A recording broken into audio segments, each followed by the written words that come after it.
چکی، رات کی سیاہ چادر ہر طرف چھا چکی تھی۔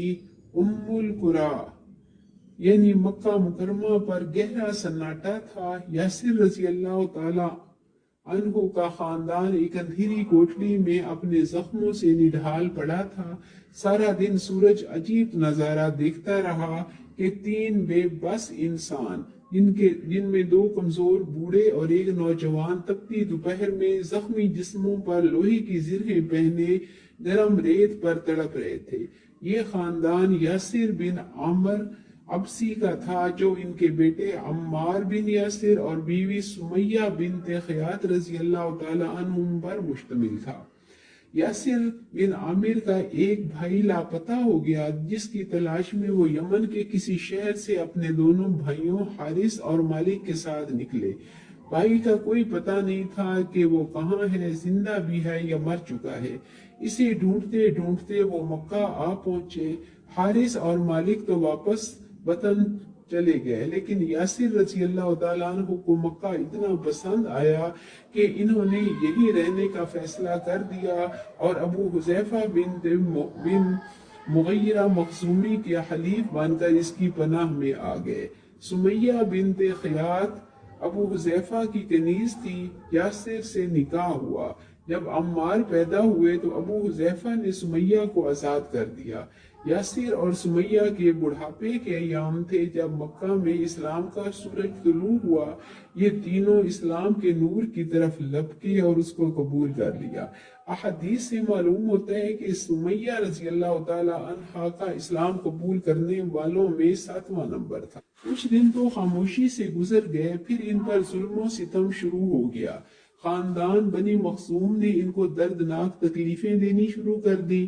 اتنا ظلم کرتے کہ مارنے والے مارتے مارتے تھک جاتے تو ان کے زخمی جسموں کو گرم جھلستی ریت پر لٹا دیتے اور مطالبہ کرتے کہ جو کچھ محمد صلی اللہ علیہ وسلم لے کر آئے ہیں اس کا انکار کرو۔ حضرت عثمان رضی اللہ تعالیٰ عنہ فرماتے ہیں کہ میں حضور صلی اللہ علیہ وسلم کے ساتھ مکہ کی پتھریلی زمین پر چل رہا تھا کہ میں نے دیکھا عمار رضی اللہ تعالیٰ عنہ اور ان کے والد اور والدہ کو دھوپ میں ڈال کر سزا دی جا رہی تھی تاکہ وہ اسلام سے پھر جائیں۔ یاسر رضی اللہ تعالیٰ عنہ نے عرض کی، یا رسول اللہ صلی اللہ علیہ وسلم، کیا ساری عمر ایسا ہی ہوتا رہے گا؟ آپ نے فرمایا اصبر، صبر کرو۔ پھر فرمایا اللہم اغفر اہل یاسر، اے اللہ یاسر کے خاندان کو بخش دے۔ یہی تو وہ لوگ تھے جن کی کامیابیوں کے فیصلے عرش پر ان کی زندگیوں میں ہی ہو گئے تھے، اس لیے کہ انہوں نے اپنے اللہ کو بن دیکھے ہی مان لیا تھا اور بن چھوئے ہی پا لیا تھا۔ زندگی ان کے لیے پہلے ہی پھولوں کی سیج تو نہ تھی، لیکن اب تو انہوں نے اپنے لیے کانٹوں بھری راہیں چن لی۔ ان وحشیانہ اذیتوں میں یاسر رضی اللہ تعالیٰ عنہ جاں بحق ہو گئے۔ یہ ایک حقیقت ہے کہ عورت مرد سے نہ صرف طاقت میں کمزور ہوتی ہے بلکہ ارادے میں بھی کمزور ہے، لیکن سمیہ رضی اللہ تعالی عنہا نے اس حقیقت کو غلط کر دکھایا۔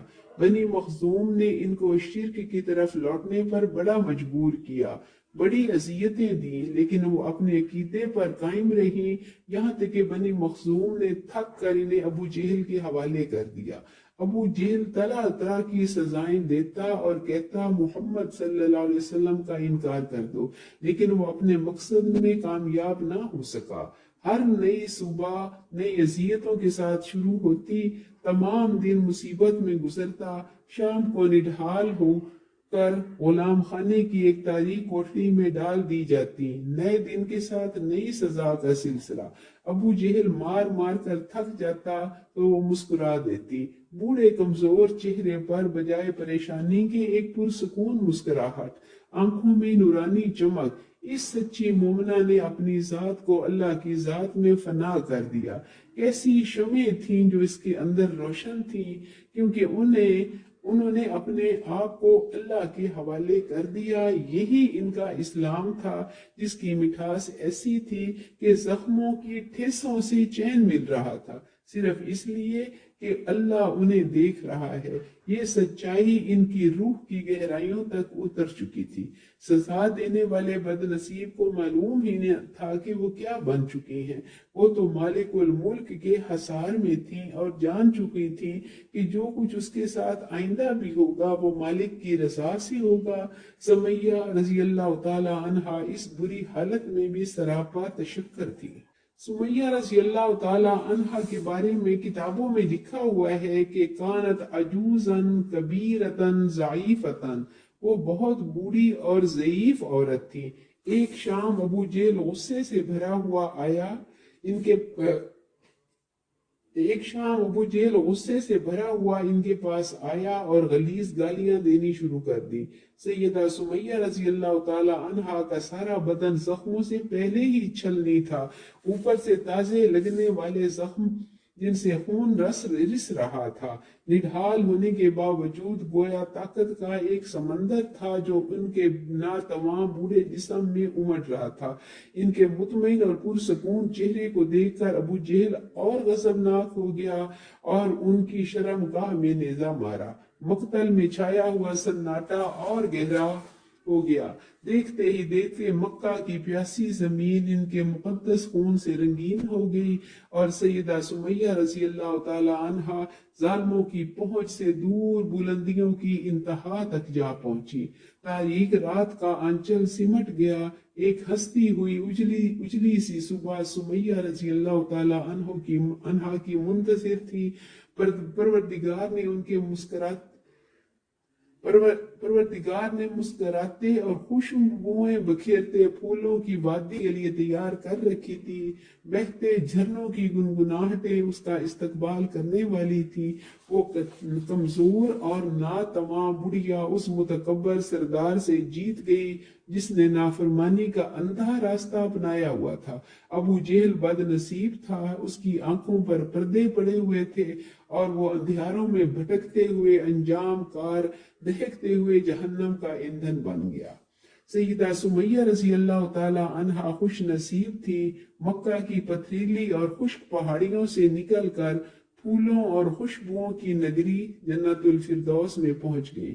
صحرا کی جھلسا دینے والی دھوپ سے دور اس دیس میں پہنچ گئی جہاں ختم نہ ہونے والی راحتیں تھیں، ماند نہ پڑنے والی روشنیاں تھیں، کم نہ ہونے والی لذتیں تھیں۔ ایسی آسائشیں ان کے قدموں میں پڑنے والی تھیں جن کو کوئی چھین ہی نہ سکتا تھا۔ بد نصیب وہ نہیں جسے فانی دنیا نہ ملے، بلکہ بد نصیب تو وہ ہے جو ابدی انعامات سے محروم ہو گیا۔ ابو جہل جہنم کے کسی کنویں میں پڑا کراہ رہا ہوگا اور سمیہ رضی اللہ تعالی عنہا اللہ کے اس مہمان خانے میں پہنچ گئی جہاں انہیں چین ملے گا، جہاں لطف و کرم کی ایسی بارشیں ہوں گی جو نہ کسی آنکھ نے دیکھی، نہ کسی کان نے سنی اور نہ کسی کے دل میں اس کا خیال تک آیا۔ ایسا جہاں نہ دکھ ہوگا نہ غم، نہ مایوسیاں ہوں گی، نہ پچھتاوے اور نہ ہی محرومیاں۔